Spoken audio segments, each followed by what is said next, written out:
having hot flash. Girl, I was just thinking about, I was like, man, I need a menopause support group.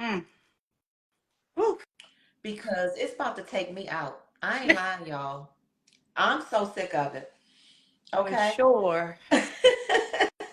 How you doing, I'm beautiful? here. Okay. I'm That's here. right.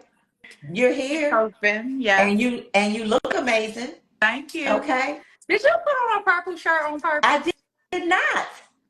Does purple mean something special? You see the purple heart? I do. So purple is the epilepsy color, and Munch had epilepsy, and so You yes. okay. So y'all that's watching right now, in real time, you can see how the spirit world works. This is not made up. I have not talked to you. I have not seen you. All I did was ask her to send me a picture so I could do a flyer. I ain't know nothing about what the color purple meant, but I have it on tonight for tonight's episode. The purple heart. And that's why people are putting purple heart Girl, in the comment so this section. is divine. Ooh, okay. Mm. My Okay. spirit Well, is very welcome to strong. woo, welcome to Trauma to Triumph, where we will heal millions of people through the sharing of our real life stories.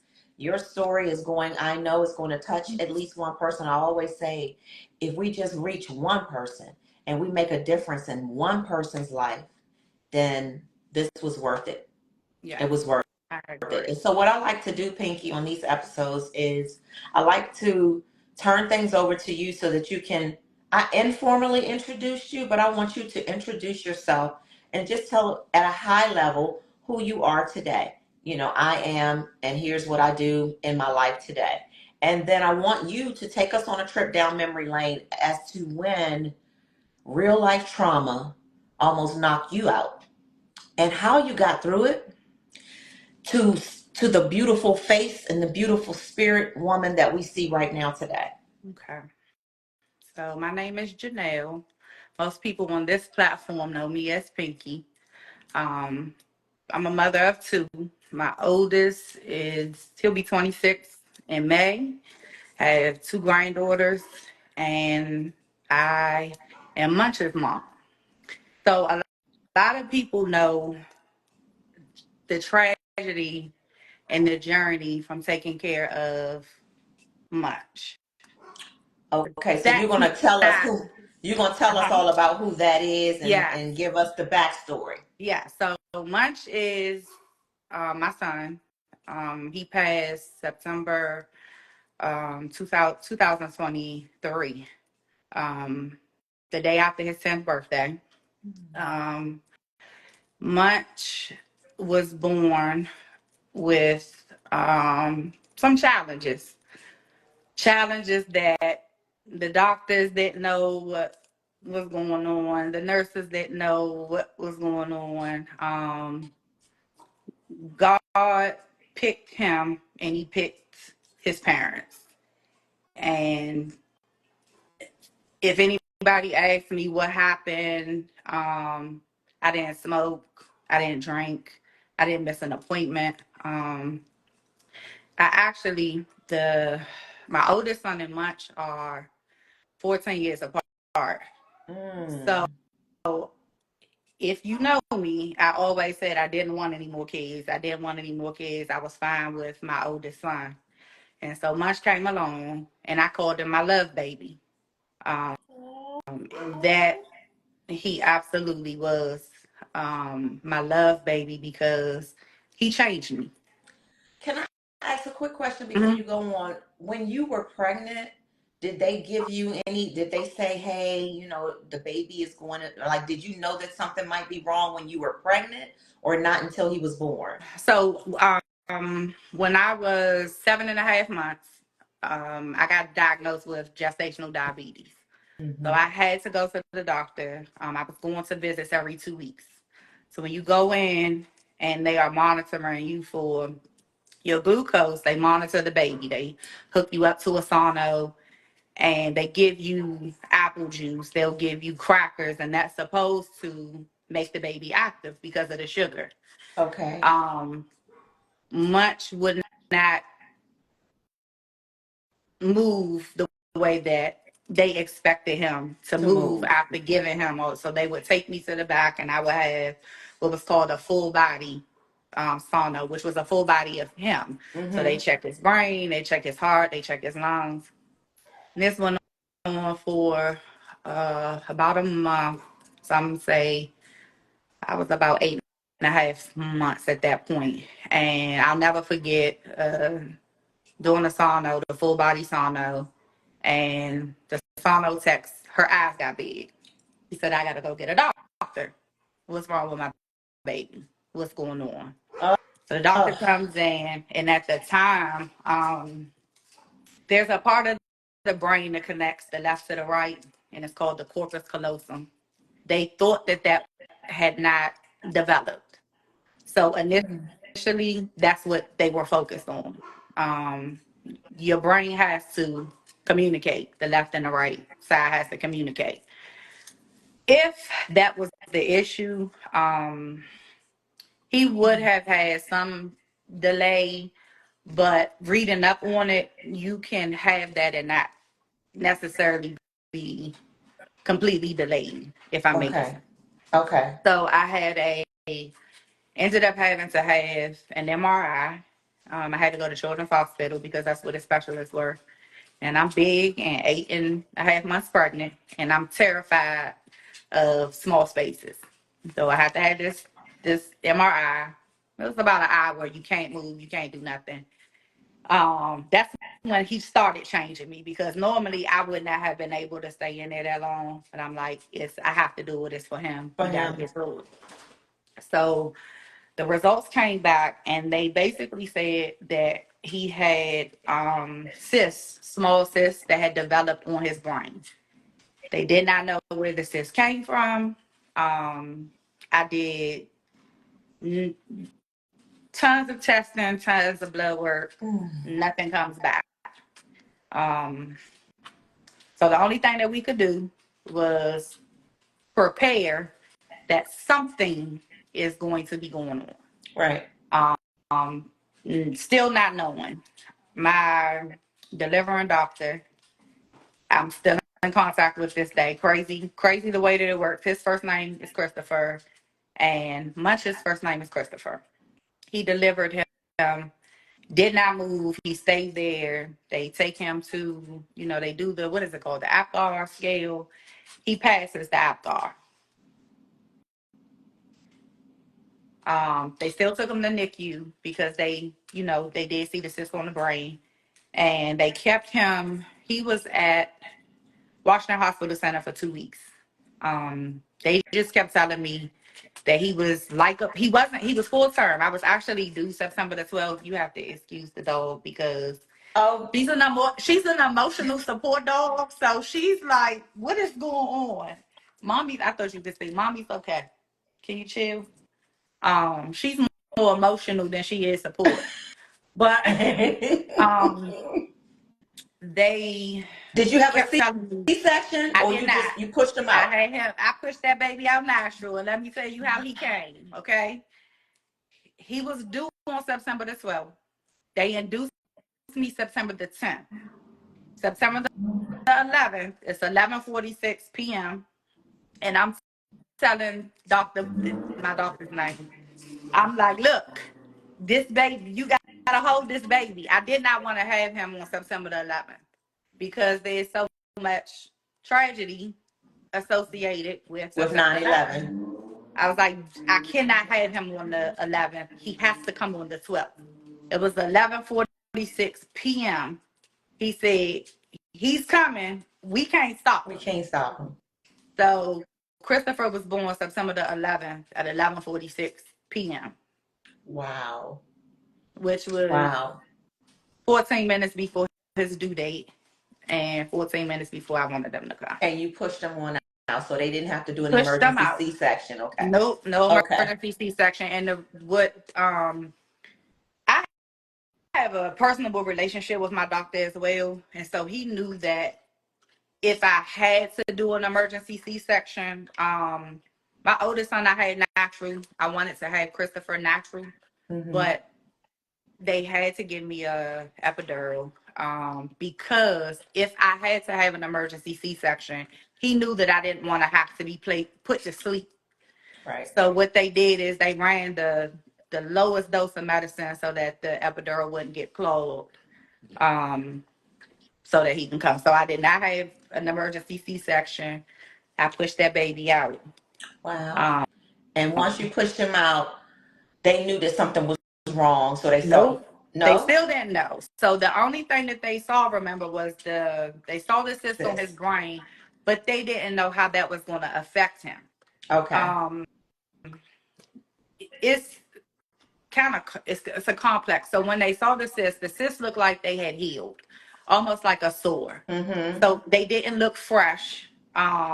But I had a sonogram 2 months prior that did not show cyst. Okay. So they didn't know if they thought that I had gotten, they were asking me that I had cats, that had I been in contact with cats. So there's some type of disease that you can get when you're pregnant Wow. that can cause this, but I had never been around Right. a cat. So um still don't know to this day, exactly what further down the line, I guess, when I get through his, because he had a complex medical history, I got to the point that it didn't matter what was Mm-hmm. wrong. Didn't matter. Mm-hmm. It wasn't going to change his quality of life. And Mm-hmm. I was going to love him No matter whether I had a what. diagnosis or not. Right. So Mm.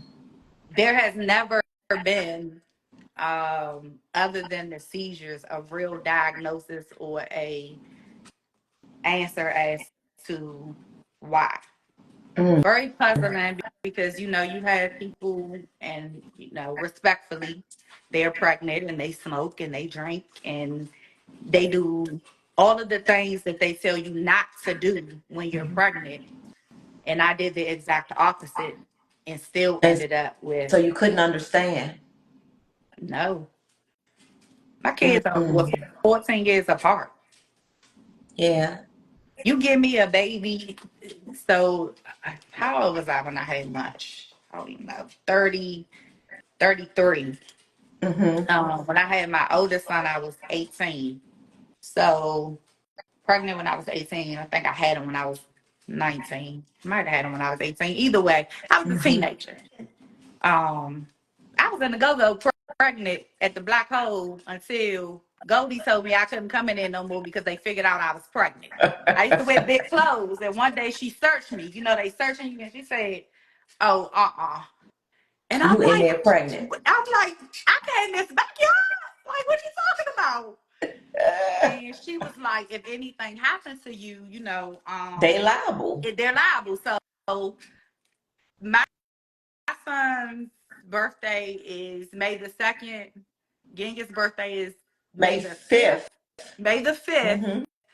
So I was 3 days, probably 4 or 5, let's say 5 days out of having a baby, breastfeeding, and in the black Trying hole for going this to see birthday. backyard. I'm telling you, right after I had my son. So the difference was at 30, if I would have had Christopher younger, I wasn't equipped with the patience. I wasn't equipped with the knowledge. I worked healthcare for a long time. Any of my family that's on here, they will tell you I am the doctor without the degree. Okay? So something Okay. goes wrong, they coming to me. Yes. What do we do? What do we do? And that prepared me, for To care for Christopher. your baby. It did. So did he have health challenges from the start? So From the was very it beginning. from the From beginning the you very had to deal with things? from the very beginning. And so the thing is, I tell anybody that has children, even if you are not knowledgeable, there's nobody that is more knowledgeable than you on your child. I don't care if you don't know a medical term. I don't care if uh, you talking to a doctor that has been in practice for 50 years. as a speaking for me as a mother, you know. So he started having seizures. First of all, he stayed in NICU. He stayed in ICU for 6 weeks. So, perfect example. When he was at Washington Hospital Center, he was in their NICU for 2 weeks. And they kept saying, oh, he's just, I'm laughing. Somebody just said, I just called you about a medical question. He was there for 2 weeks. And what they were saying was, okay, because he looked fine. Had the prettiest baby. Oh my God, he was gorgeous. You couldn't look at him and tell anything. And I'm not just saying that because he was mine. Right. He was the cutest little, just the cutest little thing. So you couldn't look at him and see anything was wrong. Right. They thought that he was, because of the cyst, they thought that maybe he was functioning as a preemie. So he was not able to suck, swallow, and breathe. Okay. Most preemies, they have to gain the weight and they have to learn how to suck, swallow, and breathe. Most babies already know how to do that. As soon as you put them on a boob, they latch, they drink. Preemies typically don't do that. So Christopher he wasn't feeding the way that, so say they give us a 2-ounce bottle, right? And they say, okay, he has to drink 1 ounce. If he can get to 4 ounces, he can go home. 2 weeks, I said, y'all are tripping. Something's wrong with my son. This has nothing to do with him not being able to suck, swallow, and breathe. Call Children's Hospital. Get the specialist on the phone. Get him transferred. That's what they did. Okay. So he got transferred to Children's, and he was there for an additional 4 weeks. He was misdiagnosed. They diagnosed him with something called GLUT1 transport deficiency syndrome. Sounds foreign, right? You see how you did your head? Yeah, I was like, now I'm holding a baby, and this is what your baby has. I don't know what that is. There's no real research on this. There's no, I'm trying. If you have a child that I'm gonna use Down syndrome for example, and respectfully, there's a lot of information now in research about children with Down syndrome. Right? There's a lot of research with children that are autistic. Wasn't no research about GLUT1 transport deficiency syndrome. Well, who's ever even heard of it? Right? What that means is they thought that he was between 4 to 5 weeks old, and he had 3 spinal taps. What they were saying, what they thought they were saying was his brain, with that disorder, your brain recognizes glucose as it's bad. So it blocks it from going to your brain. Oh. You need glucose for your brain to function. That's your brain's fuel. That's how you think. That's how you solve math problems. That's how you're able to drive. That's how you're able, is the fuel to your brain. So what they ended up doing, he came home, and this is why it's not funny to me, but like the keto diet, we've all done it. It's very, very popular now. But Christopher came home on the keto diet. On the keto diet. Correct. Because it's low sugar, it's high protein, high fat. So he needed a different type of fuel for his brain. Okay, so I got this little baby. The keto diet for a child is not like us. So we can not eat this, omit this, but he's the baby. I had to, let me back up. Because he still couldn't feed within that 6 weeks, he also had a G-tube placed.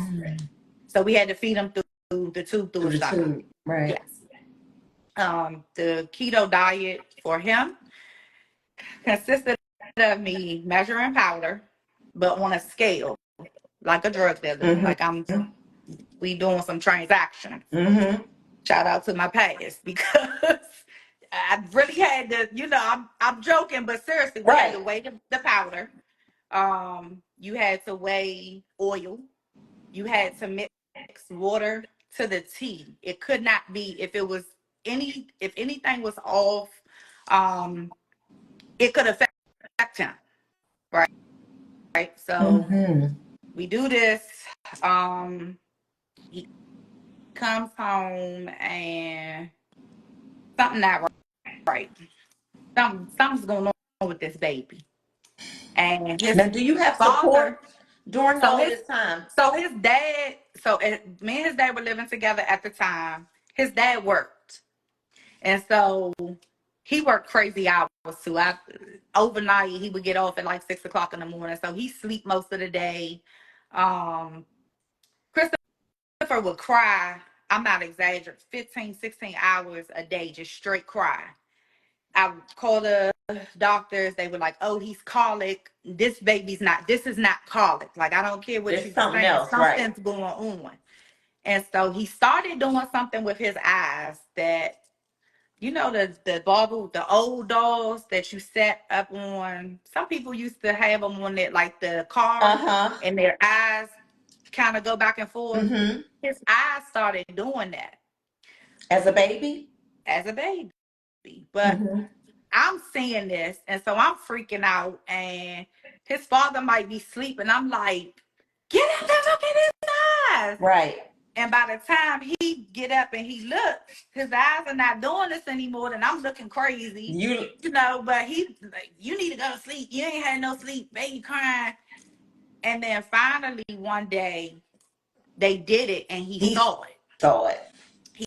He saw it, and he is somebody that goes to Google for everything. Mm-hmm. So he looked it up, and it said that he was having seizures. So we Wow. packed him up. We took him, but mind you, while he was in the hospital previously, they had monitored him for seizures and said that he wasn't having seizures. So we took him to the emergency room. The emergency room, they called neurology, and they were kind of wanting to send us home. And I'm like, "That's not happening. Mm. You gonna hook him up. Something's going You on." going right. And they found it. And he was having seizures. Typically, when you have seizures that are contained to one particular section of the brain. Mm-hmm. It could be the left side, it could be the right side, but he was having what they call electrical discharges all over his brain. Poor baby. So he was having, no joking, almost consistent seizures. Mm. As Consistent a baby. seizures as a baby, as a baby. And this went on for Mm. this went on for years, years. Did you have to end up going back to work? Like, how was life for him as a toddler? Like when he's starting to He walk, and was he never delayed? walked. I was He gonna never say, yeah, walked. tell us He about that. So never he never talked. walked. He never walked. He never talked. I always say seizures stole his smile. Mm. He had the prettiest smile. And shout out to his father because he would always take pictures, just like, and I like, "Get the camera out of his face. Why you always?" But he was able to capture some pictures of him smiling. He had the prettiest smile, and probably about 7 or 8 months, um, seizure stole his smile. He never smiled again, Anymore. no more, no, not a half of a smile, not a no emotion really shown. I remember going to the doctor, and when kids get shot, most kids cry, right? And you comfort your kid, and you don't want your kid to cry. And I remember him getting shots, and he would not cry, and I would cry that I wanted him to cry because then I would know He was more he was normal. able to express, or he was able to feel something. Like I just wanted pinch him, do something. to make him Mm. cry. But um he never cried, he never walked, he never talked. He communicated through love. And that's honest. He communicated through love. I learned what he wanted. He told me what he wanted without speaking what he wanted. And you, as his mom, the person who birthed him, you probably just knew stuff. You know what I mean? You probably Absolutely. just knew what your child was trying to express. Let me tell you, I'm gonna tell you a incident that happened at the hospital. So, and again, thanking God that I was equipped to know, because there are some people who just wouldn't know. Um, I had a he had an incident one time. So let me clarify this real quick. The seizures caused him not to be able to. He could not swallow. So he got a lot of secretions, a lot of spit. He couldn't handle his this. So he had to get Botox injections in his throat, his saliva glands. Um, he's had saliva glands removed, and what would happen is he would basically swallow his spit. Once they get into your lungs, it can cause you to have what they call it aspiration pneumonia. So it's almost like that's why if somebody says if you throw up and you've been drinking and you got to sit up, you can't swallow it. That's how Right. people die. Right. They die from asphyxiation from swallowing their vomit. And so that's kind of what happened with him, but without him throwing up, if Right. that makes sense. Right. So we're in the hospital one day, and I was real strict. Like, I didn't let people come to the hospital and see him, because I felt like I was in the battlefield. This ain't for show. This ain't, I can't have somebody coming up here and you falling out, but I'm in real war. You in war, I'm exactly. in war mode. I can't That's play with right. these people. We can't leave him. We literally could not leave him. Somebody had me or his father had to be there at all times, because one thing could have killed him. Yep. Yep. So we could have lost him way before we did. But anyway, my mom came to the hospital one day. I'm like, look, I need to go get my hair done. I need to breathe for a second. My Right. hairdresser was around the corner. So he was at Children's Hospital. He had an episode the night before where his oxygen numbers would drop, because at this point, from all of the pneumonias, his lungs were damaged. So he had probably like one and a half lung. Honestly, one of his lungs, they described it as kind of stuck together. So it couldn't even inflate any longer. Oh my God. So I need a break. Call me if anything happens. I'm coming right back. I got from Children's Hospital to 14th Street. That's where my hairdresser was. I literally walked in, and no, yeah, he was on 14th Street at the time, across from Nellie's. Yep. So I walk upstairs, and as soon as I walked upstairs, my mother called. I answered the phone. I'm like, what's wrong? She was like, well, I don't know. The numbers are going off, but I think he's okay. The respiratory therapist is in here. She says she knows you. She knows what to do. We hang up. She calls back. Oh, his numbers are. I say, I'm on my way. This is all in a matter of maybe 20 minutes. So the night before, when he had the episode, there was a different doctor there. And there was a medication that they would give him that would help dry up the secretion. I'm getting ready talking medical terms, but don't worry about the name of the medicine. I was getting ready to call it out because I'm used to it. But they would give him that, but it would it would dry it up too much. And because he couldn't cough, then he would get mucus plugs, which are the same thing as blood clots. Right. So Poor I told the baby. doctor, I said, you can give it to him, but you can't give him the regular dose. You have to cut the dose by a quarter to give it to him for it to, it can help, but it can harm him. Right. She was like, oh no, I'm going to give him a half. And I said, okay, well, you're going to be calling a code. Exactly what I told her. Okay, you're going to be calling a code. So this was that night at like maybe 11 that night. We get to the daytime. It's about 1 in the afternoon. He's stable. So I'm like, just let me get a break. Something said, Janelle, go back to the hospital.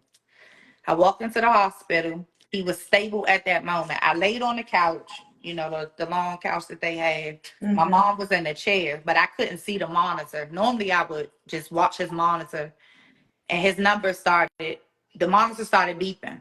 I said, Mom, look at the top number and tell me what that number is. She's like, it's like 60, whatever the number was at the time. And it kept beeping. So I jumped up. By the time I got to him, his numbers had started going down to the 30s, which your oxygen is not. If your numbers are in the 30s, you can't breathe. He's not moving. That's what I was going to ask you. What do the numbers there was supposed to be? Button that was up on they called it a rapid response button. Mm-hmm. I called the rapid response. I need these people in here now. They come in, everybody. It's like something off of what you see on TV. On TV. 20 doctors running in, nurses are everywhere. They take the doors off the wall. Like, it's real life. It's serious. I told you I don't let anybody come, and this is why. So the head doctor comes in, and he was very familiar with me. He looked at everybody in the rooms, true story, and said, whatever his mother says do it. Right. Just do it. Do it. I'm calling for lab work. I'm calling for x-rays. I need a PA lateral. So after everything's calming down, they're stabilizing him. They were able to move the mucus. I come out in the hall and I hear a nurse saying, ma'am, are you okay? Are you okay? Are you okay? And I'm thinking she's talking to me. Talking to you. So I turn around. My mother's on the floor because she had never seen it happen. And so she had been holding her breath, and she ended up having an anxiety attack. And she was just like, I've never seen anything like this. And she says it all the time to this day. She was like, to watch my daughter. She said, I don't think I could be a mother like that. Like, I don't think I could handle that. Right. But I didn't have a choice. I wanted my son. So I was willing to do, I stood on a desk in Children's Hospital. Don't stick my baby. Do not stick my baby. A doctor. You got to get her out of here. I'm talking about, you going to have to call God himself in here. Get the police. I don't care about the police. Don't touch my baby. Like, it would get that intense. You was John Q up in there. It would get that intense. John Q ain't have shit on me. I wasn't supposed to cuss. And I'm being... We cuss. John Q couldn't get in my business. Wow. That's for real. They knew I wasn't going for anything. They couldn't tell me anything. He actually got really sick when he was 2, and they told us that he had 2 days to live. They told us to call your family. Call your family in here. At 2 years old. He was 2. He was 2 years old. Why are you crying? You didn't even know him when he was 2. That's the dog. She like, huh? But they told us, call your family, call your pastor. It was very intense then. It was a snowstorm during that time, and they were actually going to allow us to take him home. He had been intubated for a long time. He had a tube down his throat. Mm-hmm. He had caught an infection. His organs had started shutting down. And even Lord. then I told them something was wrong with him. I was Oh. like, something, my girlfriend is on here. My sister, my sisters are actually on here because I see them on here. And one is my prayer warrior. Um, the other is my walk through the fire. When I say walk through the fire, she gonna walk all the way through and she gonna hold my hand while she does it. But I called. God, I She was thank you for them. she was there when he was born. I called them. Those are typically those are my lifelines. And I told her that I kept saying something is wrong. Like his feet are too cold. Something's not right. His feet are cold. His feet are cold. And they just kept assuring me he was okay. It was the medication. It was the medication. So Children's Hospital's ICU was very good during that time as far as communicating and being support for me. One of the nurses that I still talk to this day, Anna, sent me home. She said, I need you to go rest because if you don't rest, you're going to end up in Washington Hospital Center and you're not going to be able to help him. Yep. Who was on this line? I promise you. I went home. I had enough. I got off the phone with her. I said, I'm going to call you back. I'm going to get in the shower. I'm going to make some tea. I'm going to lay down. I got in the shower and got out the shower, and Children's Hospital had called me that fast. And I'll never forget the doctor. She called and she said, yeah, she was very bubbly. Really nice lady, but not at that time. I didn't want to. And she was like, what do you want me to call him? Do you want me to call him Munch? Or do you want me to call him Christopher? And I'm like, I don't care what you call him. What are you calling me for? Tell me what's going on. Right. She was like, yeah, it's not good. He's septic. We need you to get to the hospital. So I called Pooh back and I'm like, screaming to the top of my lungs. I knew I shouldn't have left. She was like, I'm going to send an Uber. I'm like, I can't go on the Uber. I got to get to him right now. And during that time, it was probably over a week. They did call your family in here, and he's not going to live more than 2 days. But we happen to know that he lived to be 10. He did because that night, I don't know, they asked me did I want to hold him when they took the tube out. And I said, why'd you ask me? He said, well, there's a possibility we take this tube out, he's going to immediately stop breathing. Transition, right. And I said, I held him when he took his first breath, and I will hold him when he takes his last. Give me my baby. Woo. He fights. As long as I fight, he's going to fight. And he did. He kept fighting and kept fighting and kept fighting. Damn, I just can't. My heart is just pounding right now, just imagining what your life was like for those 10 years, both good and bad. You know what I mean? So, my sister's on here. My sissy face is what I call her. I told you, my prayer warrior. And that time that Christopher, they told me he was not going to make it. She looked at me and she said something so profound to me, and it always stuck with me. And God preps you for everything, right? And what she said to me is what I'm dealing with now. She said, he has been your life. He has been your world.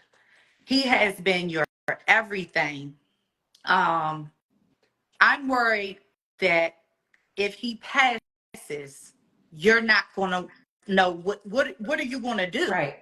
Now, mind you, I had my oldest son. My oldest son was in Virginia staying with his grandfather. I had sent him there. My oldest son exceptionally well in football, and I wanted him out of the city.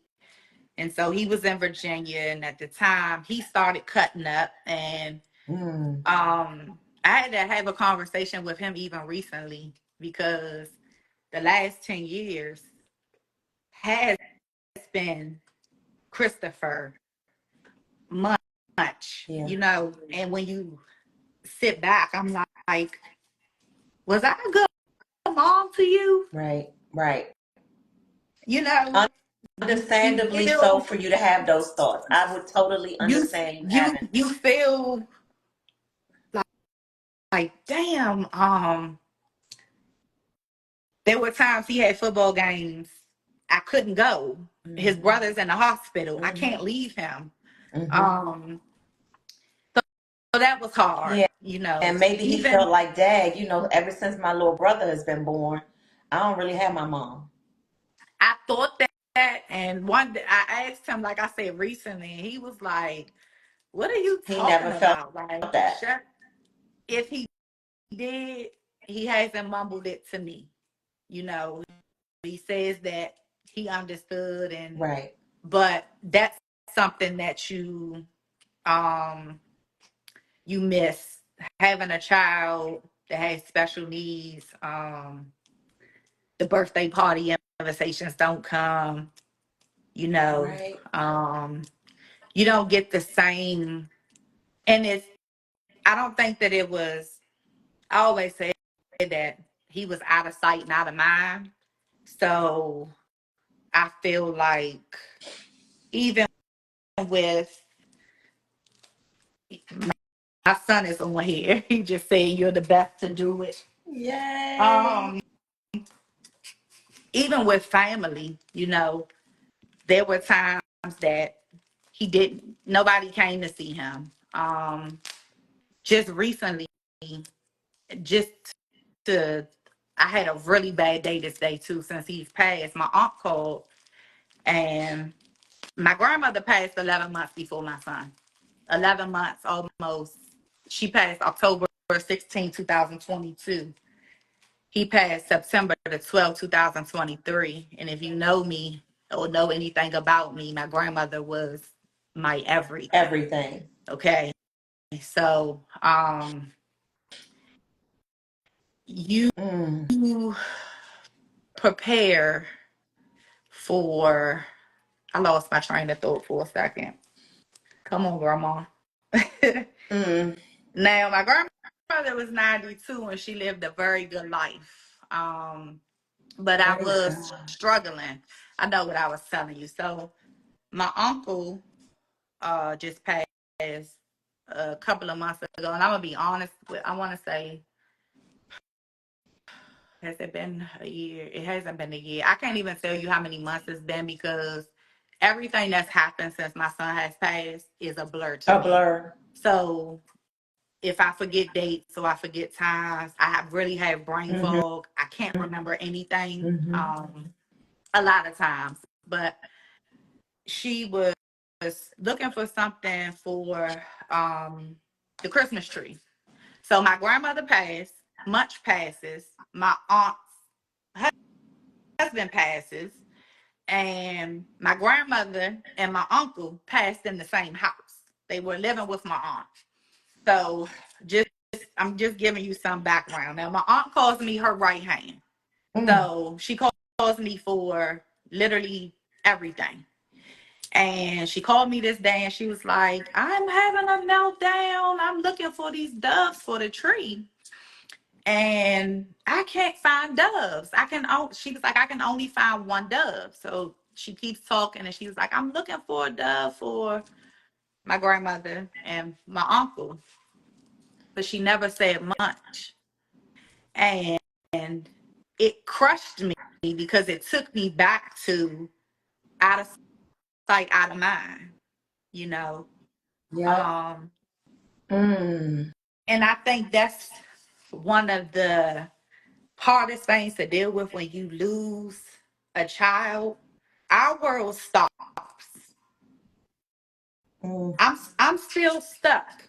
September 12th, 2023. Mm. I don't care what I Mm. look like. I don't care how I show up. I don't care who I show up for. I'm stuck on the day I felt my son's heart stop. But the world keeps moving. The world keeps going. And I'm not going to get into a lot, but I'm going to take you back down memory lane. A lot of people know me through much. They don't know I've actually suffered way more trauma than 2020, 2005, November 2005. I was dating a guy, went to his house, found him dead. Somebody had gone in the house and robbed him and shot him, and I'm the one that found him. You found him? Yes. Yes. Oh, Okay. Pinky. 2000. Now he was in the streets, and he was in the streets heavy, right? Yeah, So but I thought, still.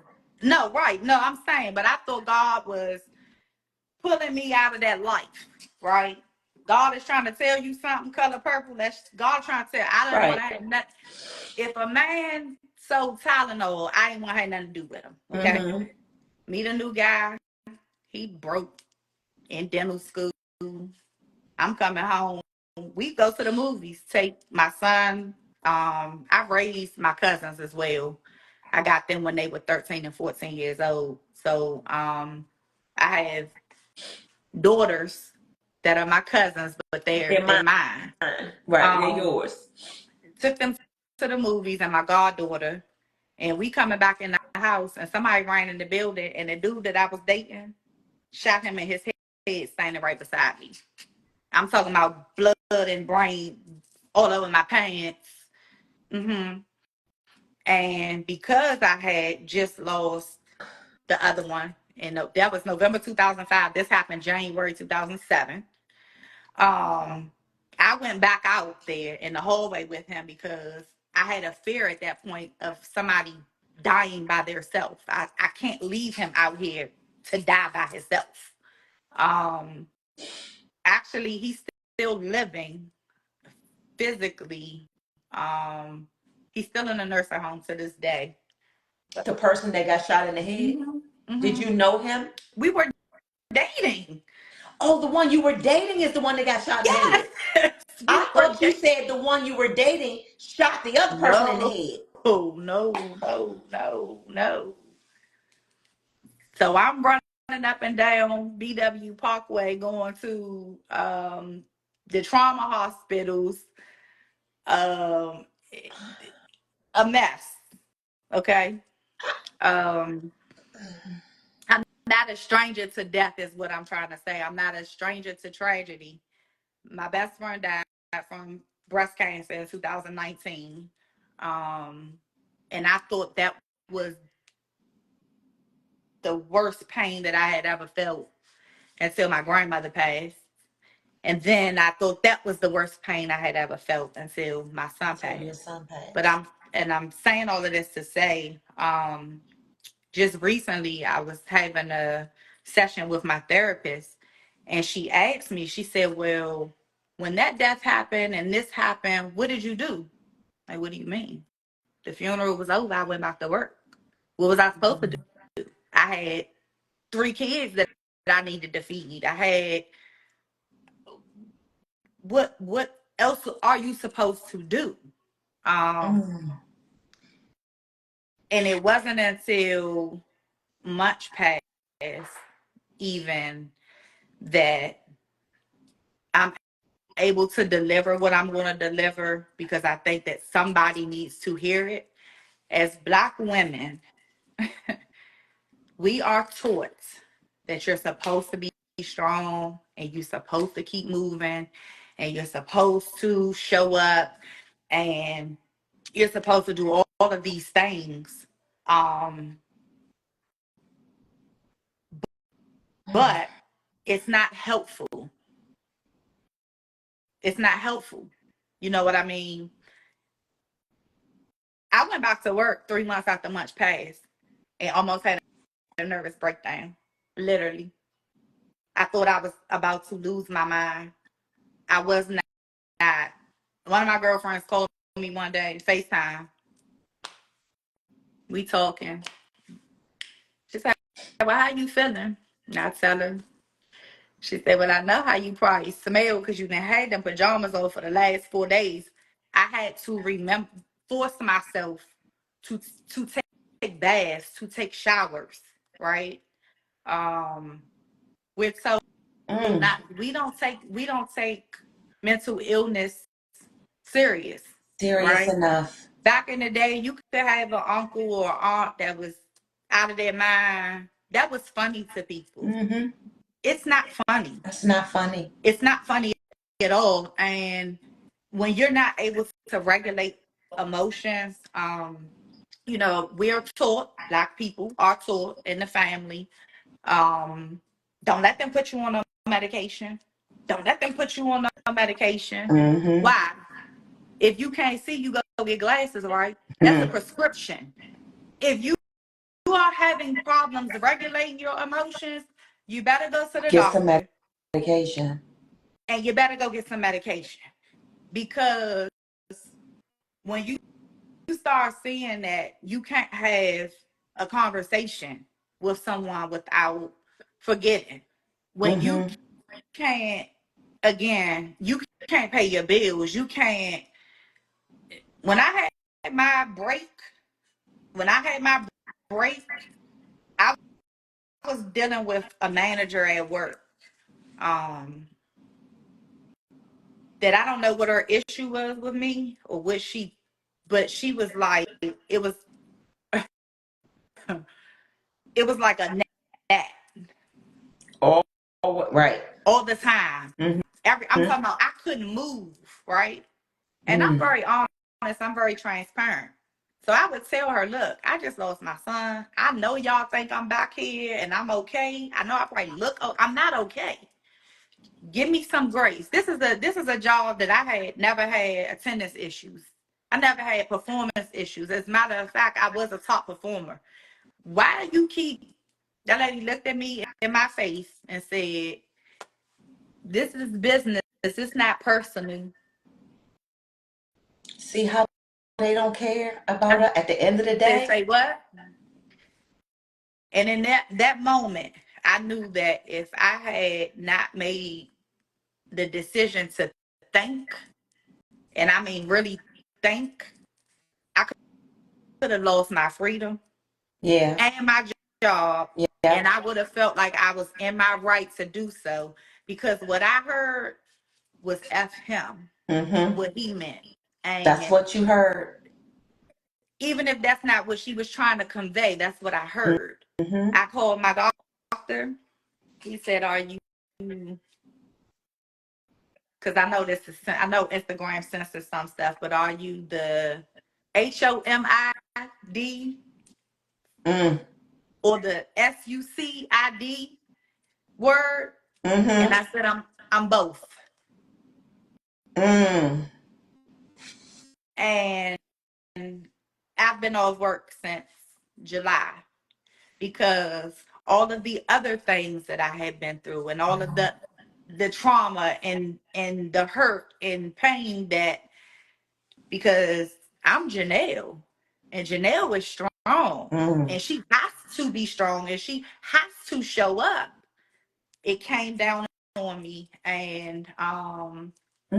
I was probably about to check out. Mm.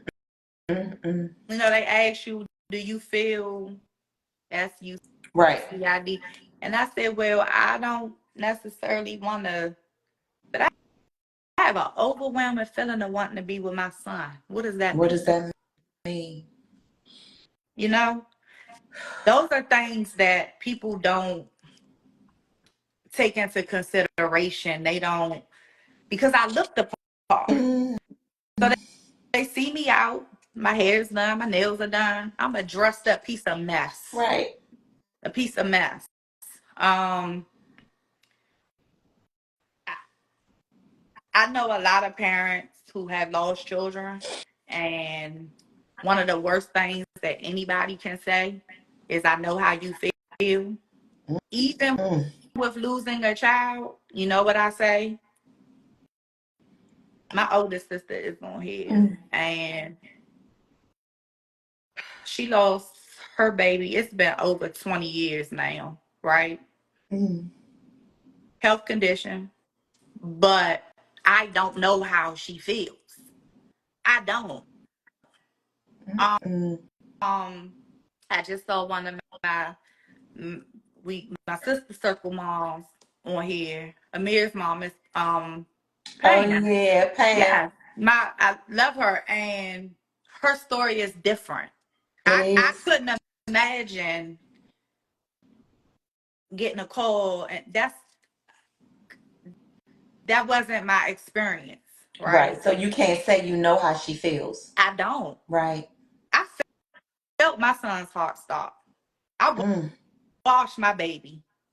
So you were with him. Oh, I was with him, and as painful and as hurt as I am that he's gone, God granted me the grace and to be there.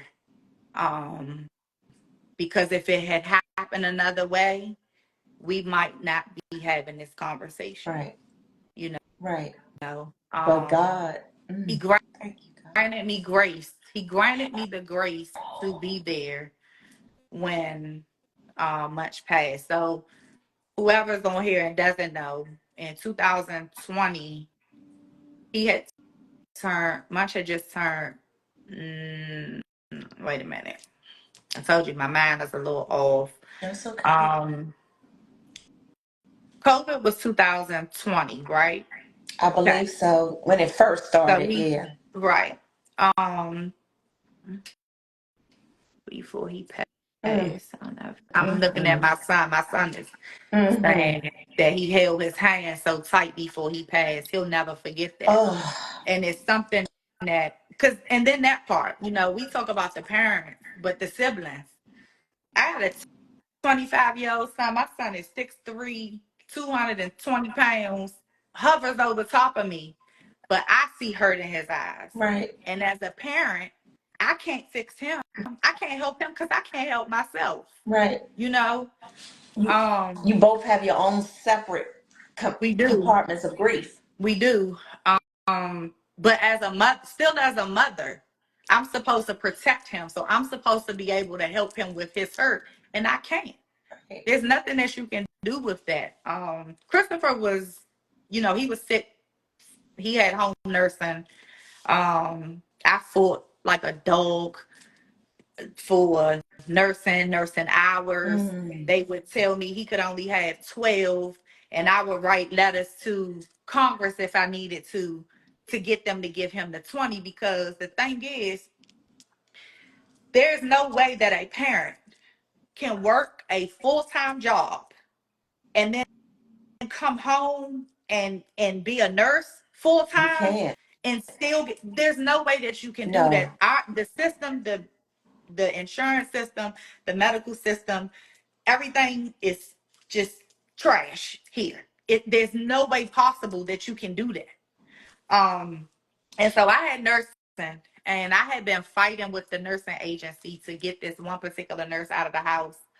Long story short, homegirl decided that this one day that she was going to leave my son in the house by himself and go move her car. So at the time I was living in an apartment that was gated. You would have to park on the street um, if you didn't get in time to get a parking space. So she Okay. decided that she was going to go when his second shift nurse was leaving. She was going to go follow her out and go move her car to put it into the Put it parking in. space. And he got a mucus plug. And all I know is I can't speak on a lot of it because there's some legality, issues, but her leaving him caused him to then be on a ventilator, which was 24-hour support.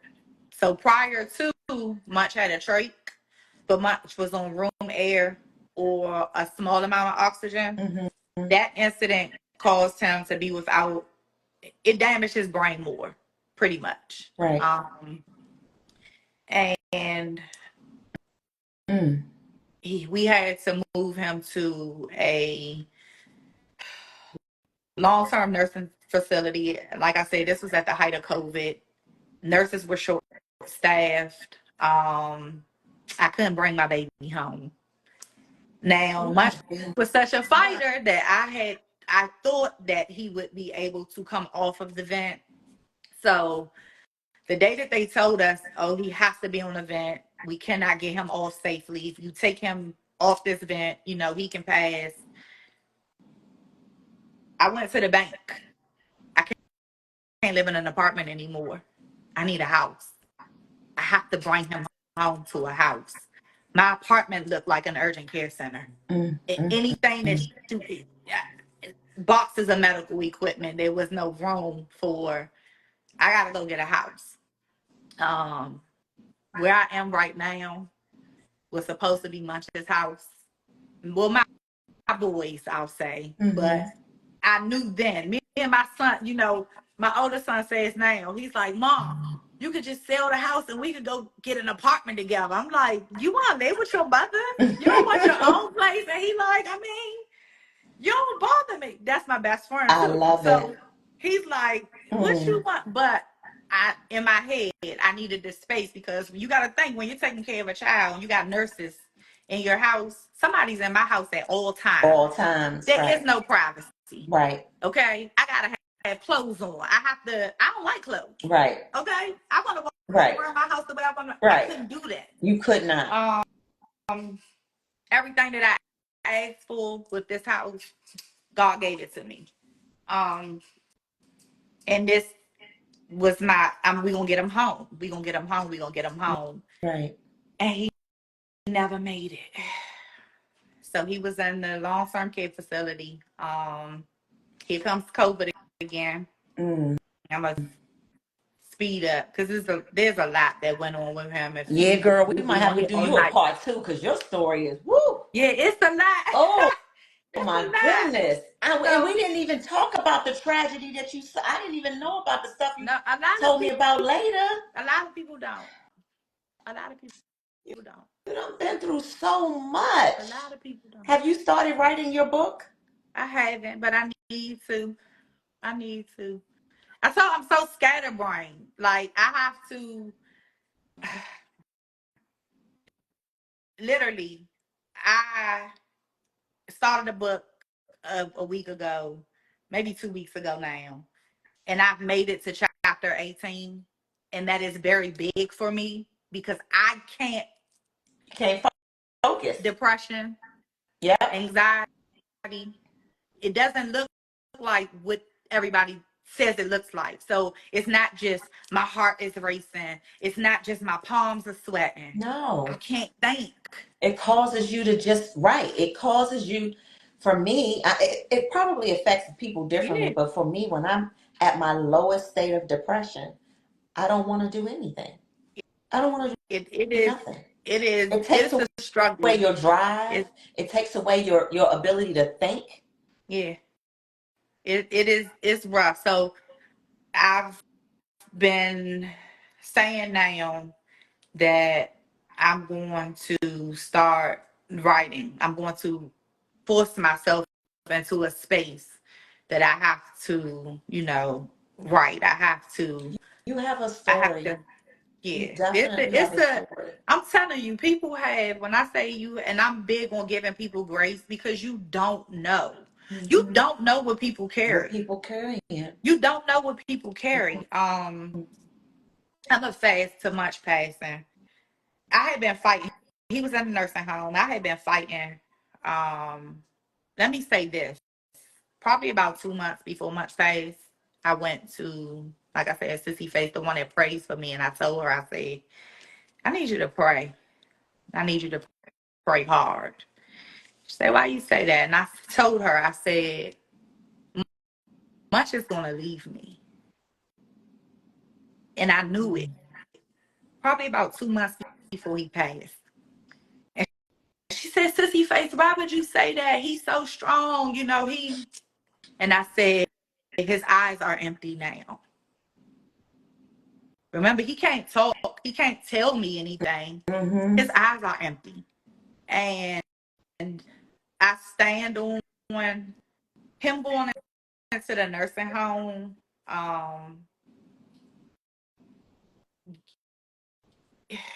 It was like a failure to thrive.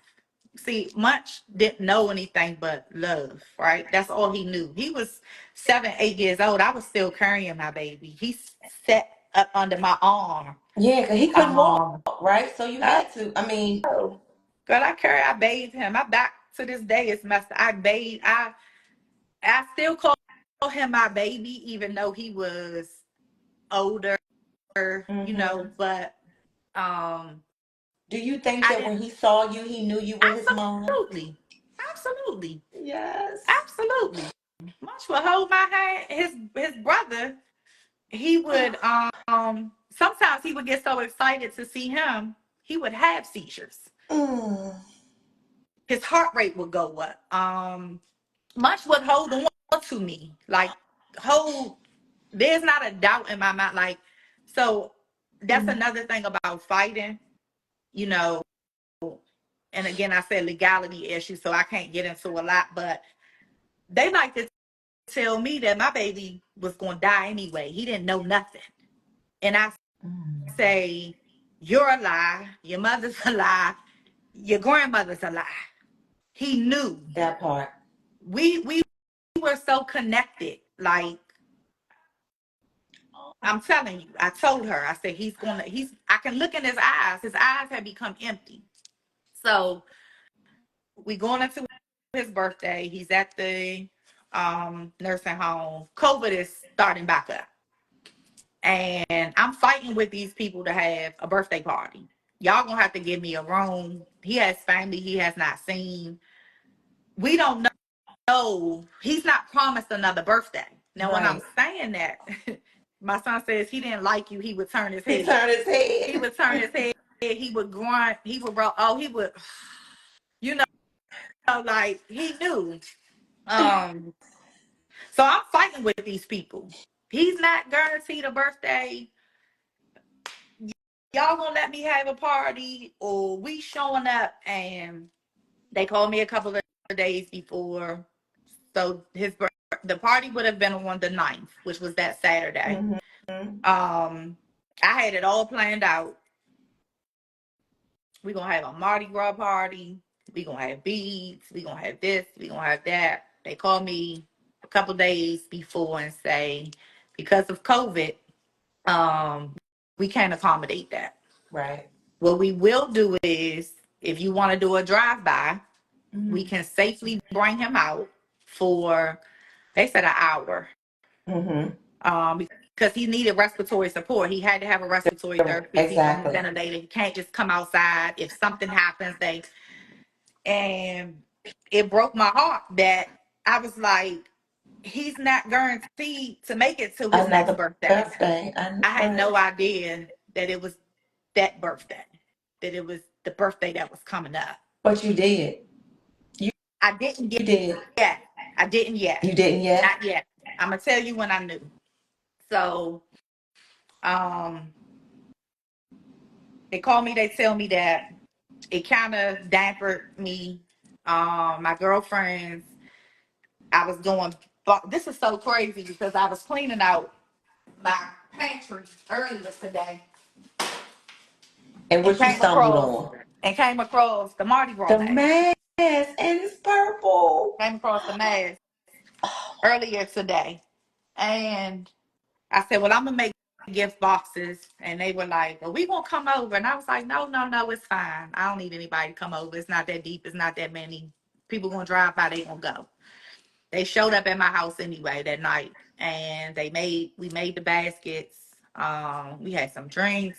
We sang, and they both ended up spending the night. Again, this is how God works.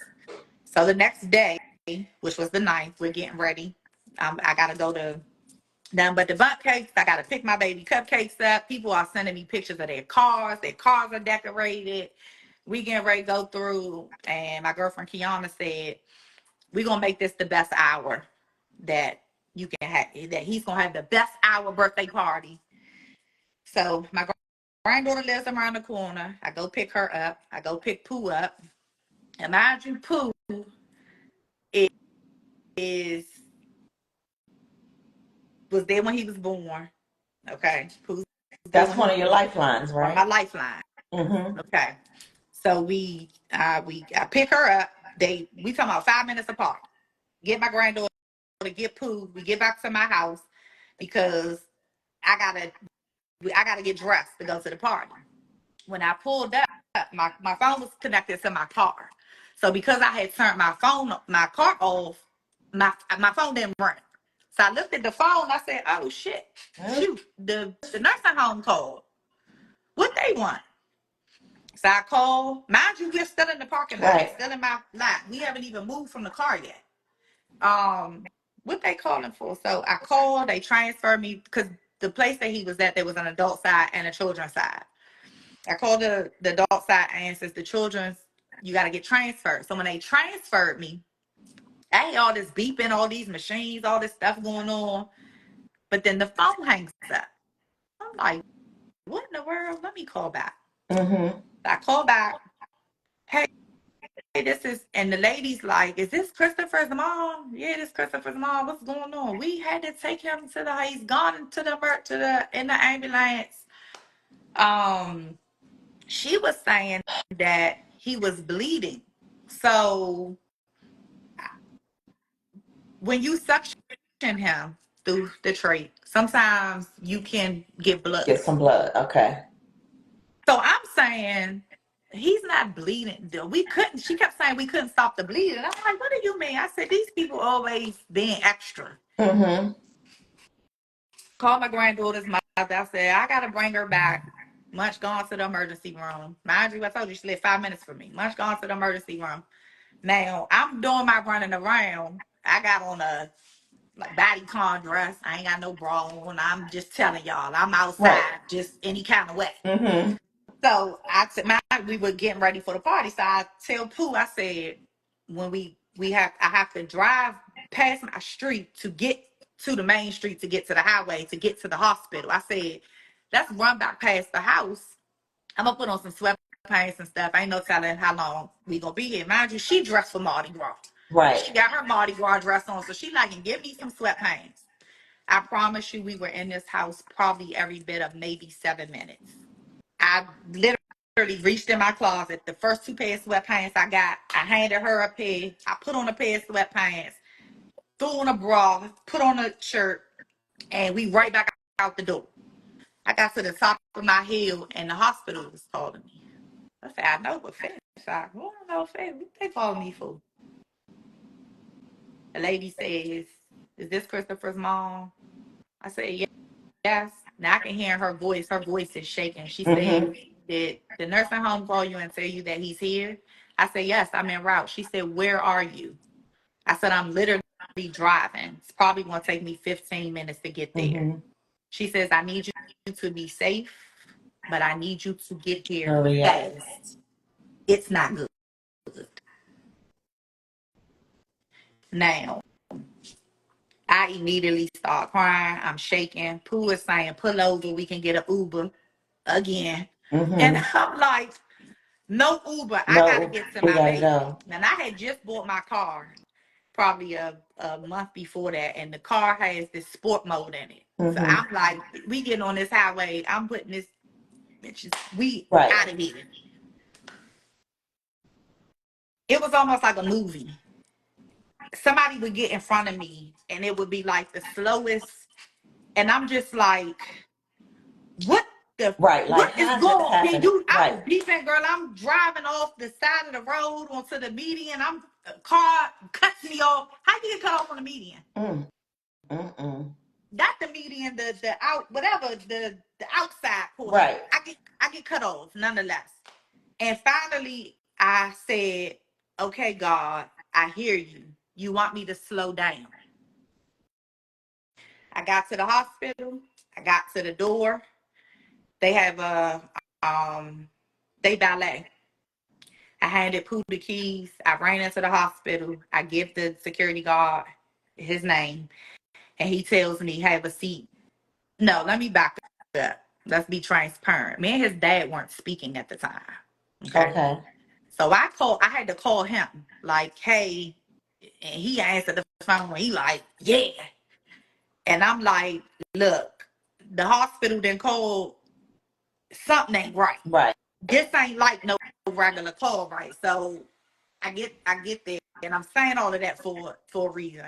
I get to the door, and I give the name, and he says, the security guard says, we need you to have a seat. The social worker's gonna come get you. I say, you a lie. You gonna take me to my baby. So as he's calling somebody, I go back to the door, and I looked at Pooh, and I said, he gone. And she's like, what? And I said, they telling me to sit down. They getting a social worker. Somebody needs to take me to my baby. Now, mind you, people were coming to the party.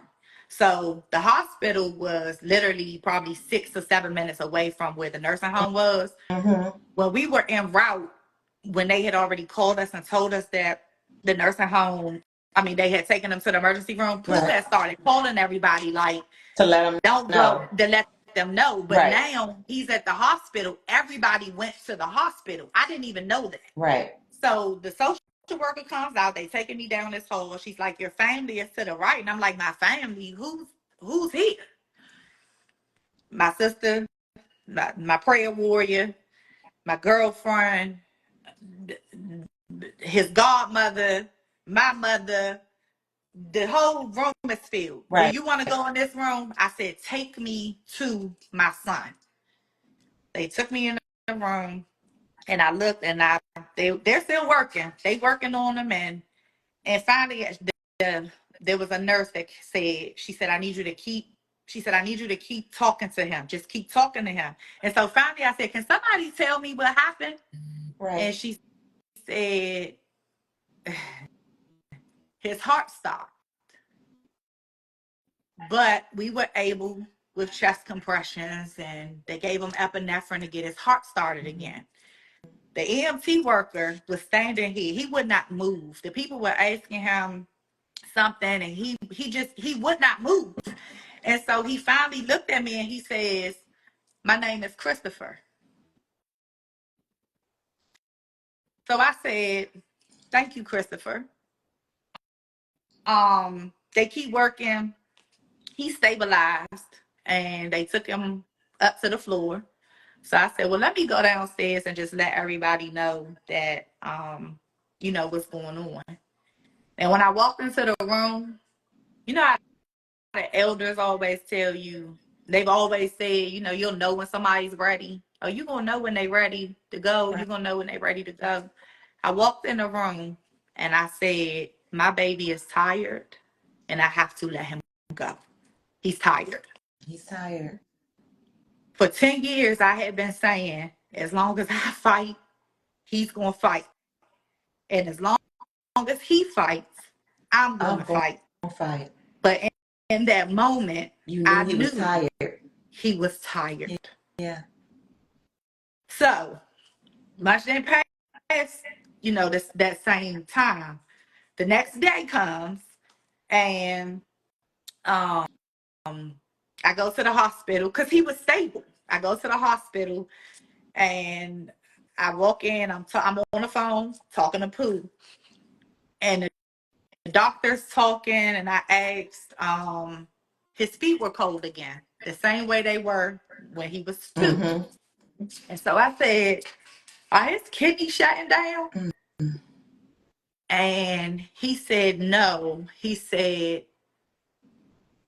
we're not concerned about other organs. The concern is his brain. He had been without oxygen. They did CPR basically for 45 minutes. Mm. So two Mm. different things, and I'm gonna stop real quick. I asked before much passed, because he had broken ribs from the chest compressions. 45 minutes is a very long time. 6 minutes without oxygen to the brain, you have a very slim chance of recovering. Yep. Making a recovery, even a half of a recovery. And so I couldn't understand. I said, well, why would they work on him for 45 minutes? And the doctor told me some doctors do it to make sure that the parents can get to the child. So when the cars were slowing me down, much was already gone. Mm-hmm. They were. If I had gotten there, Mm-hmm. they would not have continued to work on him. Correct. In my head, what I see is my baby getting his halo and his wings, and he like, hold up. My mommy said I had to have a party. I can't leave Without that happening. without having a party. I had a girlfriend, 2 very close friends of mine, some people might think it's crazy, but I probably had checked out a little bit. They were getting married in Delaware, and I said, I gotta get to this wedding. I have to go to this wedding. So I let me go back to being on the phone with Pooh. He says 45 minutes. Me and Pooh both said at the same time, 45 minutes. Right. So at this point, I know I have to call his father. We got to have an adult conversation. Mm-hmm. We have an adult conversation. I say, I need you to come to the hospital and I need you to come now. Like, now. Right. He came, and I won't indulge in our whole conversation, but before we got out that car, he looked at me and he said, we're going to lose our son. You sure we going to lose our son? And I said, I'm sure. He's ready. So he's still on the ventilator. Mm-hmm. This was that Sunday. I went to the wedding, flew to the wedding. I came back. Monday, I go to the hospital. I talked to, they have what's called palliative care, it's hospice. They come in and they tell you all of these things that they can do, how they would take him off the ventilator. And I said, his birthday's tomorrow. We're not doing anything. And I don't even want to have a conversation. Mm-hmm. We'll have a conversation tomorrow.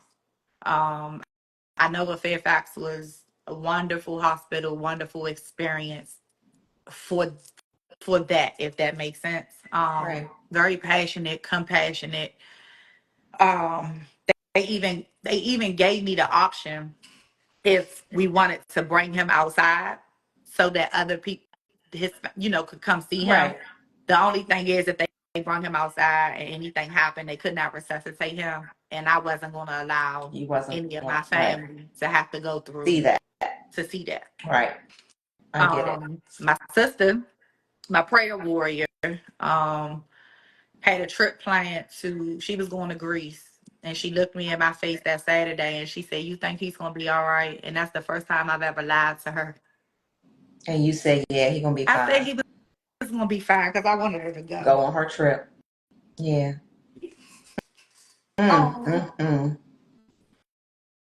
So we had a meeting that Tuesday.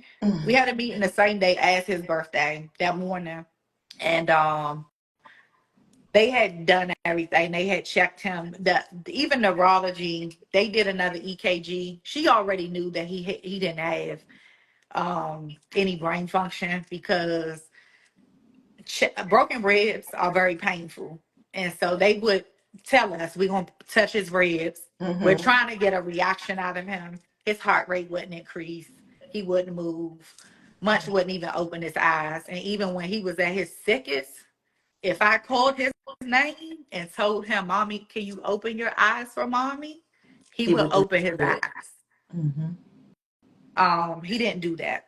And so I said, I'm going home. My head was busting. At about 5 o'clock, I said, I got on the phone. We having a party. Somebody ordered pizza. Well, I had probably 3 cakes in here. People were putting up with pizza, chicken. The kids were here. Mm-hmm. So we had his party on his birthday. And then the next morning, I took my oldest son there while we had the meeting on what we would do because I wanted him to have his own time with him. We sat down with the whole team. Neurology was like, I even did an EKG just to confirm. Because in the state of Virginia, if they declare you brain dead, they can take you off of the ventilator without permission. Correct. Which I feel like also was God's work because I would have probably burned everybody. Like I wouldn't have been able to handle somebody having that much control over what to do with him. Right. And so the night that he passed, we went to the hospital, me, Pooh, because my mother and Pooh, I asked them, do you want to see him? And they wanted to see them. And I was like, well, I'm going to take y'all with me and then I'll bring y'all back home. And they were like, what? No, we're going to stay. So they came. My cousin, who's like a sister to me, no, she was there. His dad's best friend, and we just loved up on him for a while. His dad went downstairs for a second. He came back up. He asked me, he said, "Are you ready?" And we talk about it now, and he says he didn't expect for me to say yes as soon as I did. But part of selfless love is knowing when it's time to Yeah. let go. Selfless, Oh, his godmom, yeah, his selfless godmom was love. there. His godmom was there.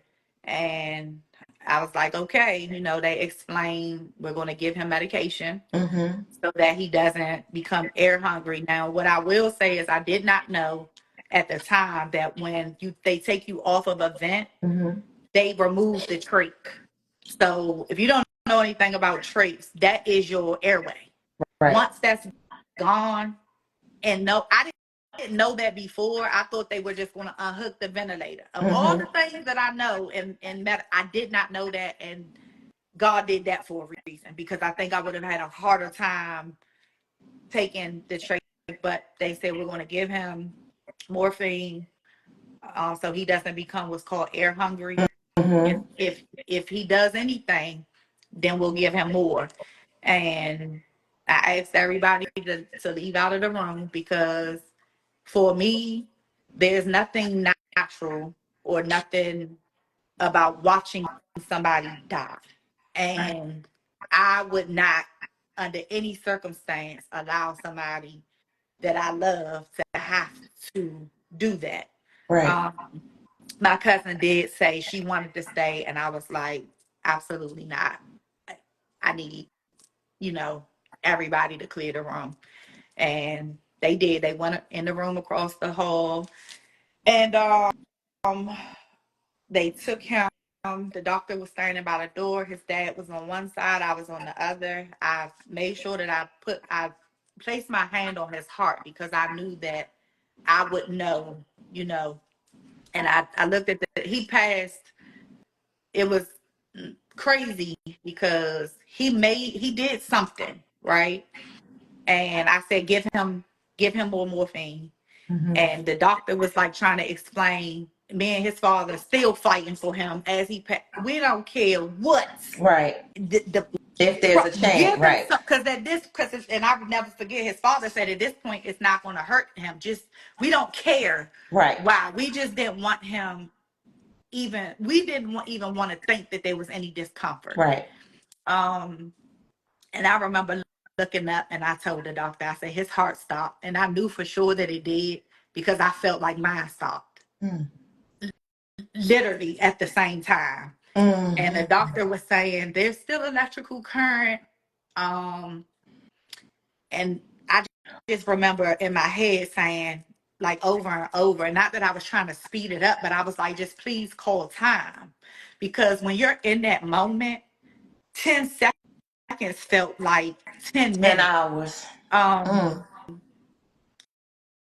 He finally came over, and I went to move, and the doctor was like, you're fine. I want you to stay right there. And they called time.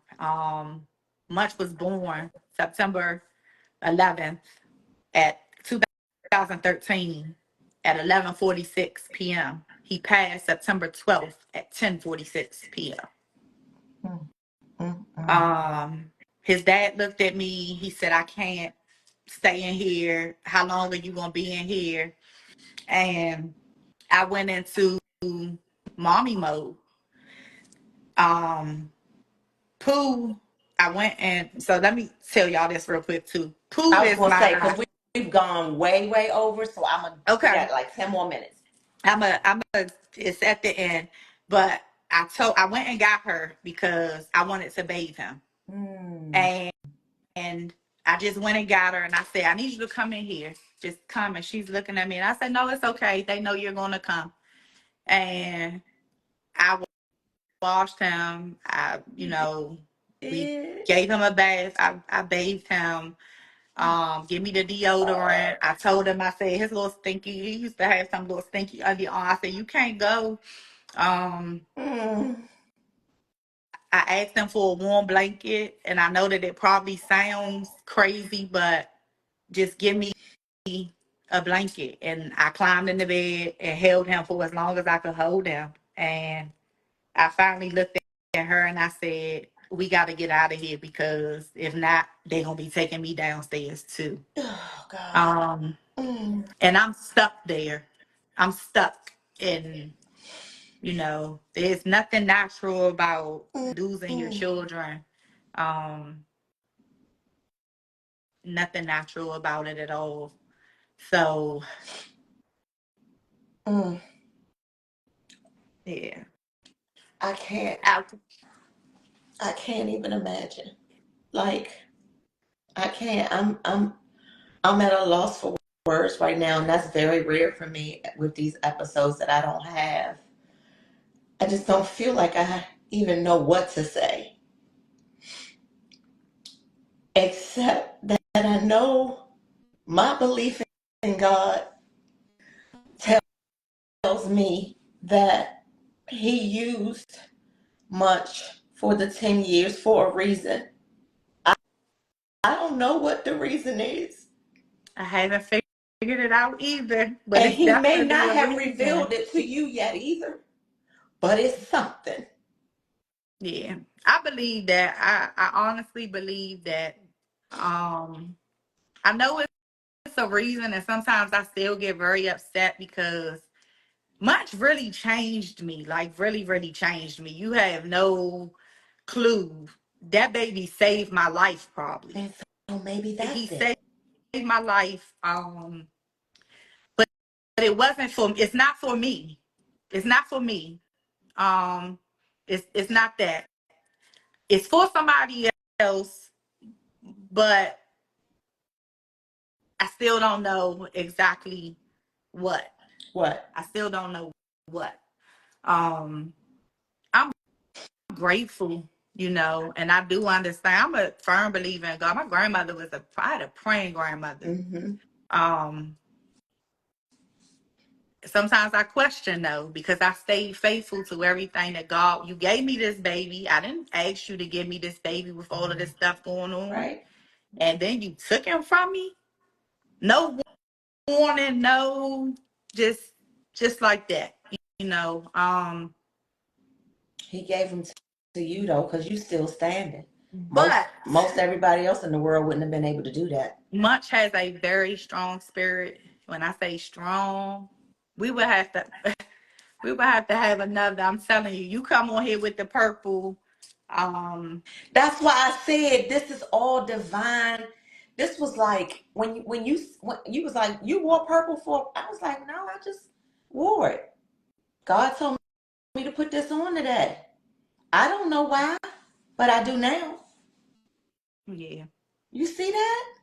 He does. Munch does a whole bunch of, girl. We'll be on here. The stuff that happens to me with him, we to the point now. I just say, okay, son. Okay. Okay, son. Sometimes it'll stop me in my tracks, and um, Mm. but I'm grateful. I'm grateful that God chose me. I'm grateful for your heart. I'm grateful for your courage. I'm grateful just to know a woman who has endured everything that you have endured. I'm grateful for your transparency because you have no idea. And that's why God told me, He was just like, when I saw that it went over, like it went way over.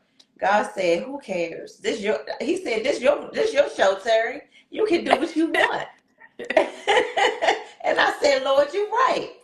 And the spirit just continued to just flow and flow and flow and flow. And I'm just so grateful. I'm so I am grateful too. for your yes. I hope that somebody somewhere takes something from this. Mm. Rather, sometimes you don't gotta push through. You gotta sit through. You gotta feel, that's what God gave us emotions for. The only people that don't have emotions are normally serial killers and things of sort. Yeah. God wants you to feel emotion. When you feel that you need to sit and you need to process and you need to cry and you need to scream, you need to do those things because it'll only bring harm to yourself. You don't have to be pushing through. Mm-hmm. Sometimes you got to sit in it. And I think Somebody that's said, please finish the book. I'm not gonna I'm not gonna allow you. I'm not in your inner circle. I don't care. I'm not gonna allow you, now that I know, I'm not gonna allow you to not finish your book. I'm telling you that in front of everybody else. I'm not gonna allow you to not do it. So I'm gonna get to it. yeah. I'm gonna get to it. Yeah. And don't put the pressure on yourself, but it's going to get done because it's needed. People need to hear this story. Read it. Okay. Thank you for having me. How are you feeling now in your life? Are you for the most part, how's your I heart? am still heartbroken. I'm grieving, and grief can be a good day some days. It can be a good 23 hours, Mm-hmm. and then I have a bad hour. Mm-hmm. I think now I'm at a place where I'm able to manage. Okay. And I think that's big for me Yes. in my grief journey because I had gotten to a point that I wasn't able to manage. Right. So So you're still in still your very much journey. You're still still on my healing. journey, still very much heartbroken because again, not just a mother, I was a caretaker for 10 years. Right. I don't get to talk to the doctor anymore. I don't get to fuss at the insurance company. I don't get what am I supposed to do? But remember, I told you, Phyllis told me that when he was 2. Yeah. And so now it's finding a purpose. What am I supposed to do? I gotta do something. Something has to, but I'm sitting in it. Mm-hmm. So I'm not forcing myself. You Okay. know what I mean? Yeah. I Okay. manage. Okay. I manage. And on days that it's a little harder to manage, much comes and he sends very loud signs. Mm-hmm. I was just recently at the grocery store a week ago Mm-hmm. picking up some stuff for my sister, the prayer one, and somewhere that I wasn't even not supposed to be. And somebody ran up to me, almost knocked me over. No, let me put your stuff in the car. I had 2 bags and some waters. And I'm like, no, it's okay. You could tell that he was probably intellectually disabled some, but he Mm-hmm. worked there. And normally I would be like, no, it's okay. I stand firm on what I say. And this day I felt the calm and I said, okay. But I turned around to say thank you, and he looked at me and he said hi. No, he didn't say hi. He said, "My name's Christopher," and I said, "Your name's Christopher," and I said, "My baby's name is Christopher," and he says, "So you'll never forget my name." Spirit world, So God, listen. yes, it is. Spirit world It's is deep. real, okay? Y'all It's better deep. know it. It's deep. So Listen, I'm so thankful for you, honey, and I really do. I feel like there's more for us on this journey of trauma to triumph with you. I haven't figured it out yet, but God is telling me that there's more for you and I to do with this trauma to triumph, and so um, I'm very open. So you connect. good. You let me know. Okay, good. I was glad you said that. Okay, good. Yes. Thank you Thank all for you watching all. tonight. You all have been very engaged.